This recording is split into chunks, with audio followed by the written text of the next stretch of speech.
ఏటి బాబు ఏటి విశేషాలు? సారా నేను గొప్ప చిక్కులో చిక్కుపోయాను రా. చిక్క మీకా? అదేటో చెప్పి నన్ను కాస్త మాట్లాడించండి, ఎడతీ సవతలు మారేస్తాను. మా ఊరి నుంచి తెలిసిన మనిషి వచ్చాడు. అర్జెంటుగా 1000 రూపాయలు అయిపోతే మా నాన్నగారితో నా గురించి చెడుగా చెప్పేస్తానని బ్లాక్మెయిల్ చేస్తున్నాడు రా. బ్లాక్మెయిలా అవురా మెయిలా? ఎవరిని బెదిరిస్తాడో రాసుకోవాలి. ఆ రక్తం సారాలు కలుపు తాగుతాను. ఏడాడు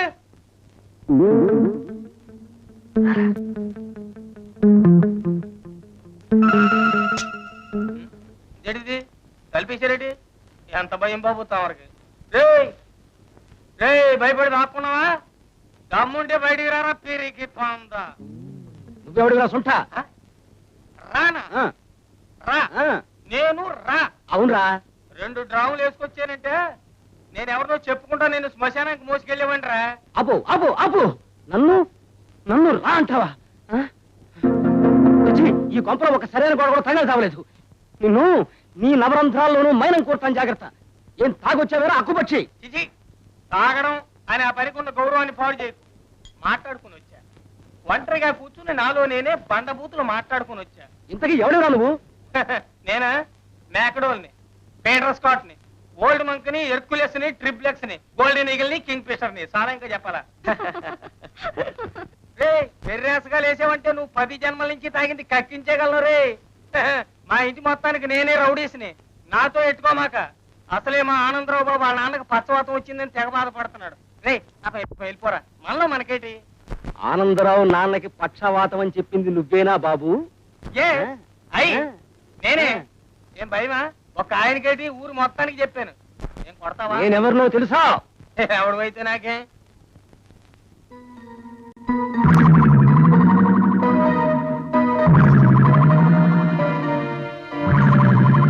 ఎవరు తమ్ముడు? మీ అయ్యగారికి అబ్బగారిని. ఎలా ముచ్చు పెట్టవా? ముచ్చు నీ పిండం పిచ్చుకలిగి పెట్ట, నీ శాంతం చెట్టు కింద పెట్ట. నాకు పక్షవాతమా? నాకు నీ నవరంధ్రాల్లోనూ మైనం కోరతాను. నీ శవా నీ కొంపకి తిష్టి బొమ్మలా వేలాడదీస్తా. నీ నరాలు పీకి పంచనేయించుకుంటా. అక్కు పక్షి కుంకన్న కుంక.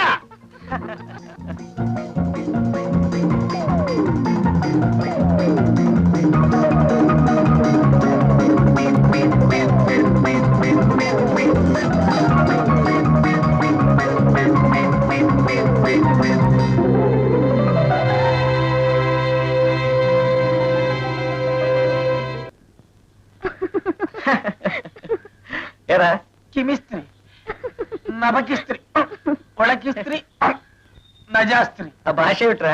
క్షమించండి బాబు, ఆయన గారు తిట్టిన తిట్లకే భాష కూడా మర్చిపోయింది. మరీ ఇట్లా తలుపులు మూసి మరీ తిట్టించడం మరీ అన్యాయం బాబు. తలవాసిపోయి టోపీ చిరిగిపోయింది. ఓ నాయను ఓలమ్మ, ఒక మనిషిని ఇన్ని రకాలుగా తిట్టొచ్చని ఇప్పుడే తెలుసుకున్నాను బాబు. ఓ 5-6 గంటల బండ బూతులు మాట్లాడుకుంటే గాని ఈ తలది మోతలతో. ఓ నాయను ఓలమ్మో. అపరాచప కుమారుడు భాస్కరానికి అర్భకపు తండ్రి పరంధాయం రాయినది. అయ్యో అయ్యో, అదేం రాతండి? నేను కొన్న కవరు, నేను కన్న కొడుకు. నా ఇష్టం వచ్చేట్టు రాసుకుంటాను. నువ్వెవరు? అమ్మా, నువ్వెవరు రాయడానికి? ఒరే కుంక చిత్తం నిన్ను కదా అలవాటు అయిపోయింది మహాప్రభు. నువ్వు టింగు రంగంలా పెళ్ళంచే సినిమా కథలు చెప్పించుకుంటూ నీ దినవారాలు గడుపుకుంటున్నావు. నీ అంట్ల వేధవ తమ్ముడు పెళ్లి చేసుకోనుగాక చేసుకోనని మొండికెత్తాడు. నువ్వు వెంటనే వాడికి ఉత్తరం రాసి వాడిని పెళ్లి కొప్పించు. ఇట్లు బుద్ధి లేక మిమ్మల్ని కన్నా సుంఠ పరంధామయ్య. ఆహా, ఈ చివరి వాక్యం మాత్రం అద్భుతంగా ఉంది మహాప్రభు. ఏమిటి ఉత్తరం రాయమన్నదా? కాదు కాదు, శుంఠ పరంధామయ్య అన్నది. ఉన్నదున్నట్టుగా తనని తాను దూషించుకోవటం మహర్షుల వల్ల మాత్రమే అయ్యే పని మహాప్రభు. హలో బావా, చేతికి కట్టేవాడు బావా. సిగ్గు లేకపోతే సరి, కన్నతండ్రి మాటను కాదంటావా? ఏళ్ళు వచ్చే ఎందుకు? పెళ్లి చూపులు ఏర్పాటు చేసి రమ్మని రాస్తే రానని ఠలాయిస్తావా? పింజారీ వధవా. నేను అసలు పెళ్లి చూపులు చూశాను రా. మా నాన్న చూసి ఫలానా పిల్లలు కట్టుకోమంటే ఎగిరి గంతేసి పెళ్లి చేసుకున్నాను. పిచ్చి పిచ్చి వేషాలు వేసామంటే నీ నవరంధ్రాల్లోనూ మైనం కోరతాను కుంక. ఊరుకోండి, మీ కొడుకు చేసిన నిర్వాకానికి మా తమ్ముడు తిడతారే. అయ్యా, మహాప్రభువుల వారి వ్యాకరణం తమకు తెలియదేముంది చెప్పండి. వారికి తృతీయ తత్పురుష లేదు. నేను నువ్వు అనేవే తప్ప అతను ఆమె అనేవే లేవు వారికి. ఇప్పుడు వారిని కరిచిన కుక్కకి పిచ్చెక్కి చచ్చిందనుకోండి, నన్ను కరిచి నువ్వు తెచ్చావంటారు ఆయన. చాలే ఊరుకో. నన్ను కుక్కరిసిన విషయం దేశమంతా చెప్పాలా?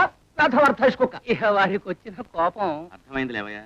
బావా, మన సంటి నువ్వు ఏర్పాటు చేసిన పెళ్లి చూపులకి రానని రాశాడు. ఇప్పుడు నేను విశాఖపట్నం వెళ్ళి వాడిని కోపడైనా సరే తీసుకురావాలి, అంతే కదా? ఇటు నుంచి ఇటే వెళ్ళి చెవులట్టుకు రాకుండా వధవని. అమ్మగారు రమ్మన్నారని ఒక్క మాట చెప్పండి సూర్యం బాబు, వెంటనే బయలుదేరుతారు చిరబాబు గారు. నీ ఉచిత సలహాలు వినడం వల్లే మా కొంప బూజు పట్టిన ఆవకాయ జాడిలా ఇంత అందంగా తయారైంది. నువ్వు మాట్లాడమే. నువ్వు ఆ ఛాన్స్ ఎక్కడిచ్చావు బావా? ఈ ఇంట్లో చెవులకేగా పని.